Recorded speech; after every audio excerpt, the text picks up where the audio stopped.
My name's Ed Piskor, I'm Jim Rugg. and on this show and tell Jimmy, we're going to take a look at Bissette and Veitch's Fear book. Has some awesome history behind it. One of the most noteworthy things is that before starting the Goosebumps line of tween novels or whatever that shit is, R.L.Stine was a comic book writer named Bob Stein. But even before that, he was called Jovial Bob Stein, and he made like picture books. He wrote picture books for little kids.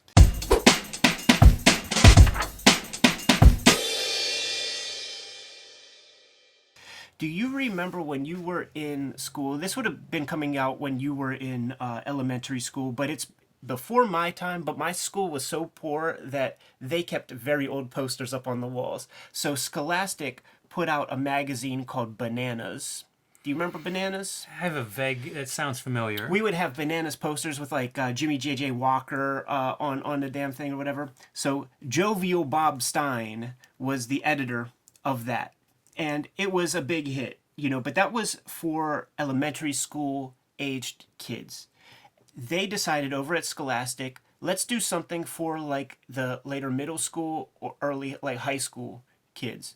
And they came up with a series that they called Weird Worlds that was going to incorporate some horror stuff, some stuff that was like a more sophisticated subject matter than what you would have found in Bananas, which would have been, an interview with the girl who played Punky Brewster or whatever.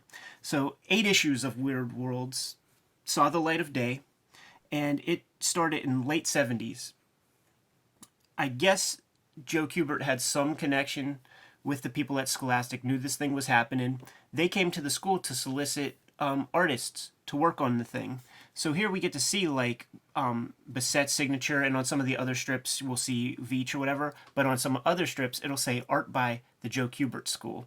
And that's how it worked. Like Joe would package up the comics almost studio-wise, like an Eisner Iger studio or something, and the kids that he deemed worthy were the ones that would contribute the comics portion of this Weird Worlds thing. So far before Goosebumps, but after R.L. Stine's little kid comics comes his first forays into horror, man.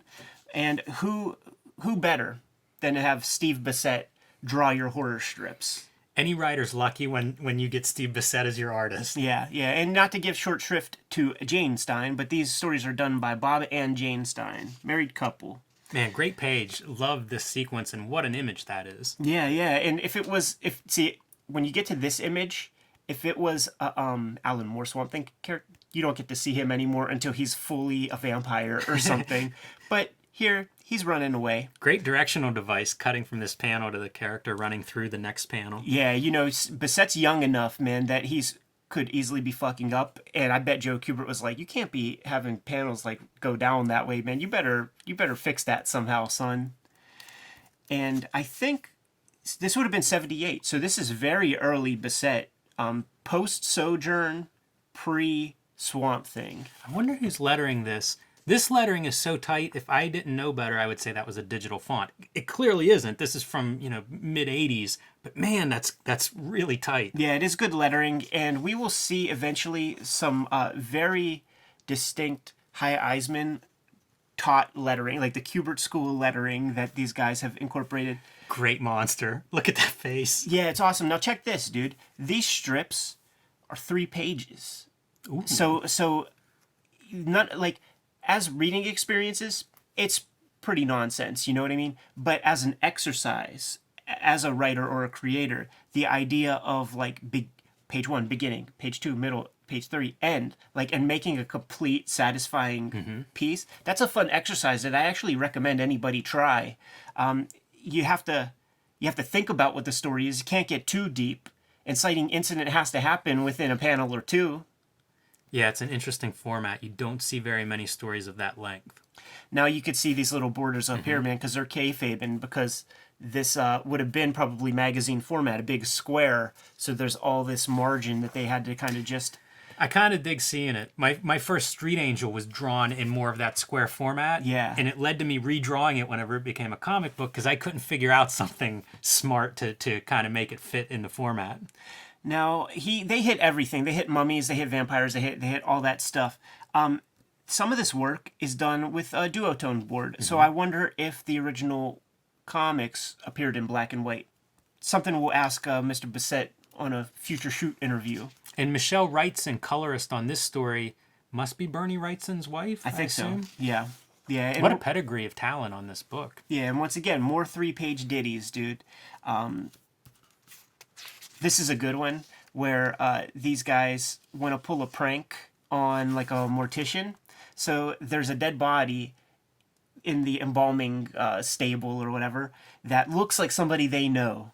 So they go to the girl, convince her to like hop in the casket, and then we're going to scare the night guard. And then the body gets up and starts chasing the guy, and they're like laughing and guffawing, and then the actual girl shows up to go sit in like you've seen that in Tales from the Crypt 1,000 times. That's hilarious. It's funny to see too, like you need the body to be kind of the stiff. Yeah, they pull it off. Yeah, Strike yeah. Plan 9 from outer space. Yeah, that is Vampira, you know? That's a great face on this guy. Looks terrified. Also almost comical. It's almost Sergio Aragonés in style for the face. Agreed. And I always think of the EC great Jack Davis, who so good at cartooning, you know, the more comical style cartooning, but then equally good at like the horror and things like war stories or something where like you see the grotesque side of it. It's a fine line between those two emotions. There are like different things that you see Bissette trying to pull off, or some strokes that I see from outside that I don't associate with his more mature works. Like this is a little Neil Adams-ish to me, you know, with that excessive kind of foreshortening, and he's really like, you could tell he's using lots of photo ref to kind of like get the perfect angles to the faces, but there is some fun acting with the characters. Great variety too. One thing that I always note with like new cartoonists, you know, you pick up a mini comic or something at SPX, there's such a lack of variation for a lot of the compositions. And you see such great variation from like cool shadows on a close-up, the foreshortening that you just showed. You know, that kind of variation is really important, you know, to maintain your interest. And it's something that I think young cartoonists could learn from this kind of thing. And it's impressive since Bissette would have been a young cartoonist whenever he was doing this. Yeah. And same with Rick Veitch here. It's the same deal where it's just very inventive. Like almost every choice is considered. It's that iron sharpens iron thing that comes with like even just being at that Kubert school, man. If you find your crew, you don't want to be left out of a cool assignment. You know, Yes. if Tim Truman is getting a job designing Dungeons and Dragons characters, and then he hooks up Total Ben and he hooks up, you know, Veitch or Tom Andrew, you don't want to be the guy on the outside. So you gotta keep striving. There's a sign of the time. The Jack Kirby petition that the Comics Journal organized, you know, signed this petition to give his artwork back to him from Marvel Comics. Yeah, it's incredible. That's and I'm sure this was something arranged probably with Bissette. This is a weird project because the copyright is shared with Bob Stein and Jane Stein and I was talking with Steve, and he had some conversation like if he wanted to reprint it, I think he can, but he's even a little nervous where it's like, this is far before Goosebumps, man. Another very inventive piece of art here. Note the color here, a lot of it airbrushed. Yes. Pretty ambitious stuff for a young cartoonist in the early 80s. Like, wow.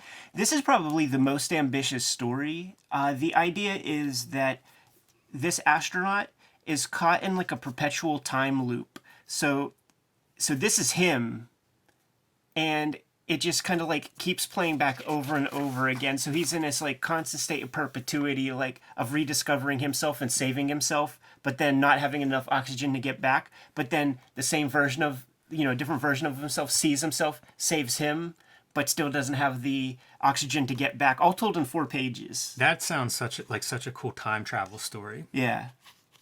Yes. As you can see, this one produced by the Joe Kubert School. So I don't know that these are reprinted in order, and it's very possible this could have been the very first one. But you could also see, like with this material here, how they collaged up the cover for this thing.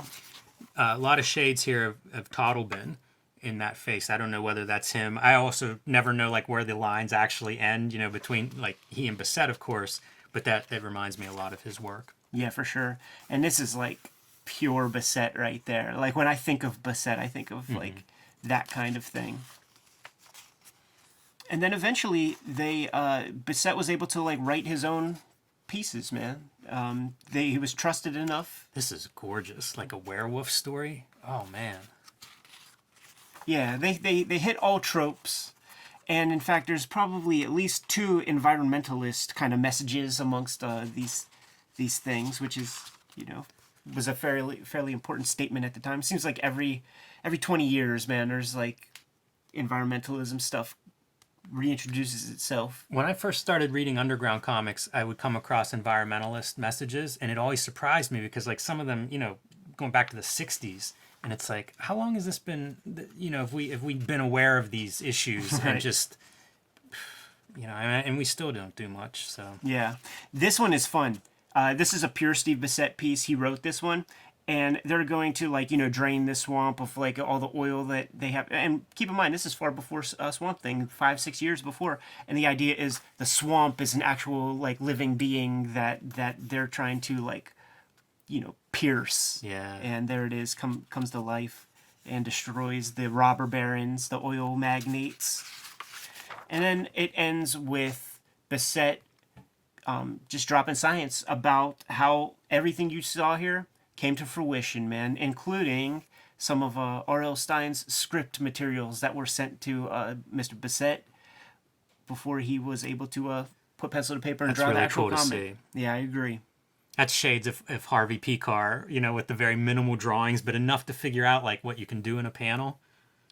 Yeah, so a lot of this stuff, it would be lettered by some of their other contemporaries from the Kubert School, other students and stuff.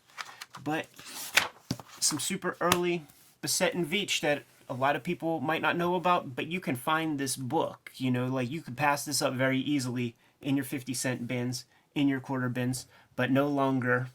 They're going to start disappearing now, man. Scoop them up before it's too late. Jimmy, should we get out of here, man? Yeah, let's wrap it up, Ed. All right, Kayfabers, if you haven't done so already, like, subscribe, and follow the YouTube channel. We're on our way to 15,000.